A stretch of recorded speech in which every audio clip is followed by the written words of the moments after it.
The rain had started again by the time I got into the car. It wasn't heavy, just a steady drizzle that made the streets shine like glass. I sat there for a moment, engine running, trying to decide if I really wanted to know. Then I started driving. Her client retreat was supposedly 2 towns over. I tracked the address from the hotel charge that had appeared on our card earlier that day. A small, boutique place with 12 rooms and a reputation for privacy and charm.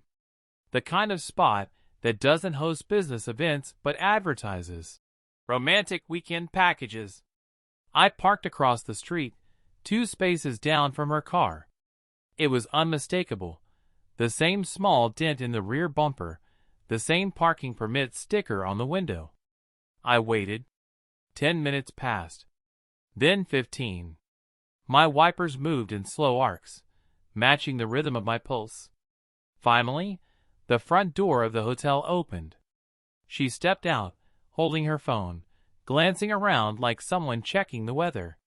A man followed her. Mark. He placed his hand on her shoulder briefly, like he'd done it 1,000 times before.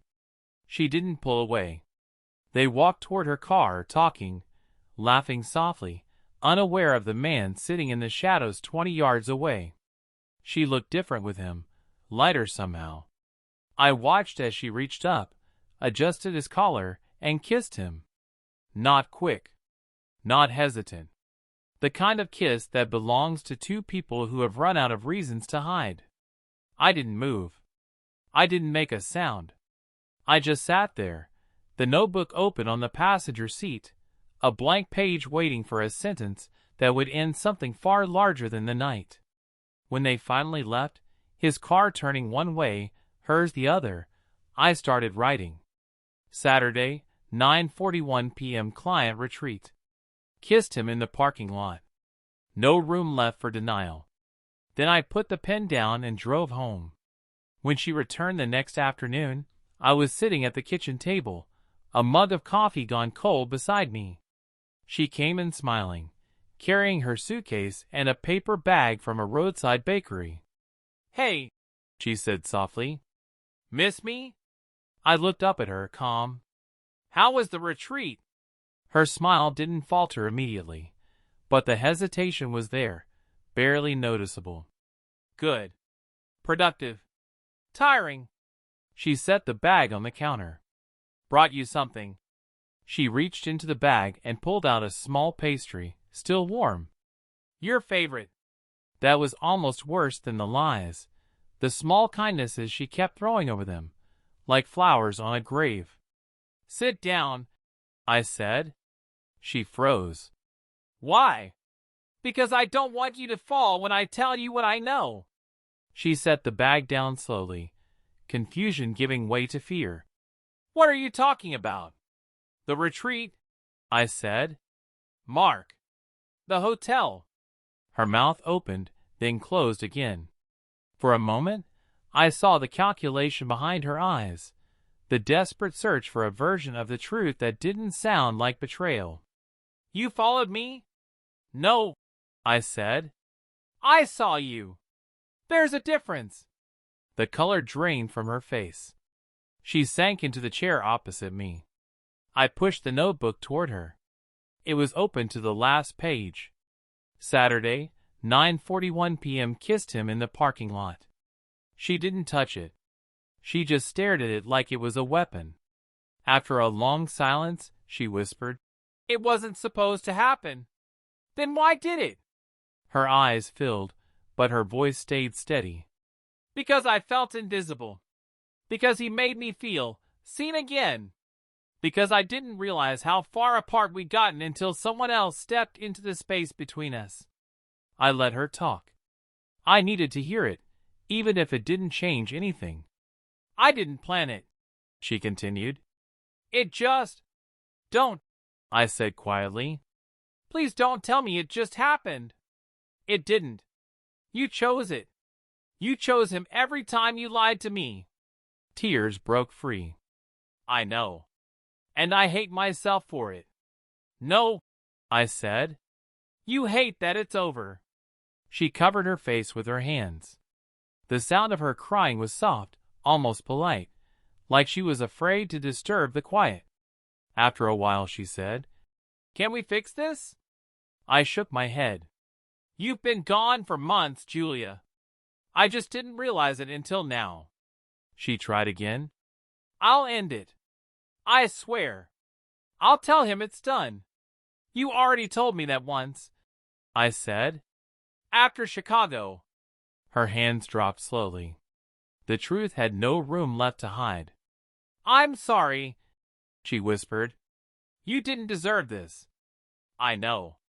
I stood up. "Pack a bag." She blinked. "Now! Now!" Her lips parted like she wanted to argue, but nothing came out. She nodded and disappeared down the hall. I sat there listening to the zipper of her suitcase, the same sound that once meant vacations and now meant endings. When she returned, she paused by the door. "I'll call you," she said. "Don't," I replied. "There's nothing left to say." The door closed behind her with a soft click, and the apartment exhaled. The first few days after she left were unbearable. The bed felt too big, the silence too sharp. But then, something strange happened. It stopped feeling like emptiness. It started feeling like space. I threw out the old perfume bottles she'd left behind, washed the sheets, rearranged the furniture. I deleted her number, not because I hated her, but because I needed to stop giving my mind a place to return to. The notebook stayed on the counter for a week. Every time I walked by, it stared back at me like an open wound. Finally, one morning, I picked it up, tore out the last page, and burned it in the sink.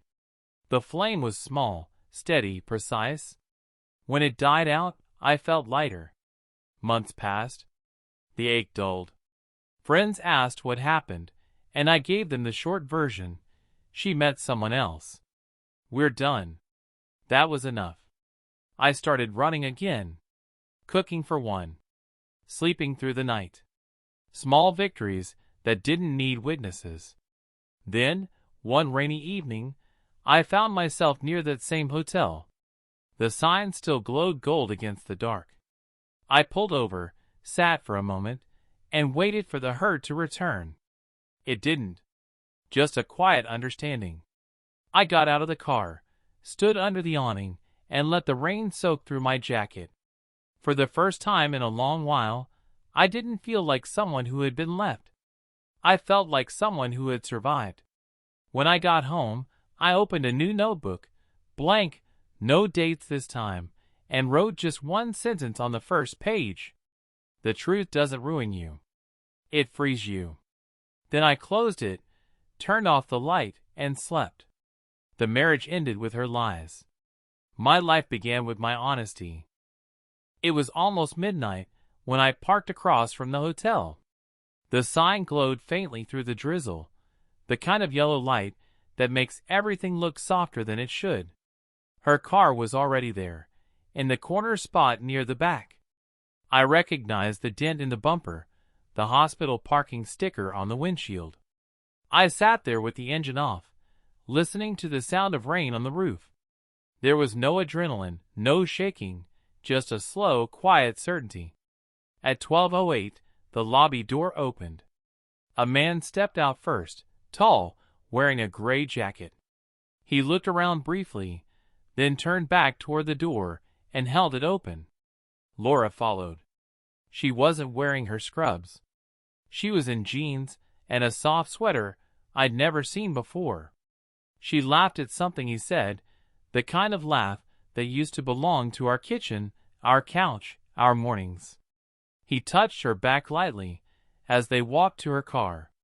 She didn't move away. They stood close together, the way people do when the night feels too short. Then she looked up at him, and he leaned in. I didn't need to see the rest. I sat there, watching the shape of their shadows merge in the soft light, and felt something strange, not rage, not heartbreak.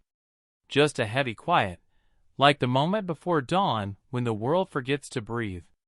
I opened the notebook on the passenger seat and wrote, Friday, hotel parking lot. 12:10 a.m. Kissed him. No doubt left. Then I closed it, put the pen down, and drove home. When she came back the next morning, I was sitting at the kitchen table, same as always. She smelled of rain and perfume. Her hair was dry. Morning, she said, cheerful, setting her bag down. You're up early. Couldn't sleep. She poured herself coffee, humming under her breath. It was almost impressive, the performance, the ease, the complete confidence that her story still held. I waited until she took her first sip before I spoke. How was work? She smiled. Busy. 2 emergencies back to back. That's funny, I said. The clinic's lights were off all night. Her hand froze midair. What? I drove by, I said, just to see if you'd eaten. You weren't there. Her face drained of color. The lie didn't fall apart all at once. It folded slowly, like paper in rain. I can explain, she said too quickly. I'm sure you can, I said, pushing the notebook toward her. It was open to the last entry. She looked down, saw the words, and something inside her seemed to break. Her mouth opened, but no sound came out. You saw me, she whispered. Yes. She sat down across from me, hands trembling. It's not what you think. She started, then stopped. No. That's a lie. It is. The words came out like a confession she'd been rehearsing in her sleep. It started months ago, she said softly. Long shifts, exhaustion, talking to him during breaks. He was kind. I didn't mean for it to turn into anything. How long? I asked. About 3 months, she said, her voice breaking. Maybe 4. I nodded slowly. The number fit.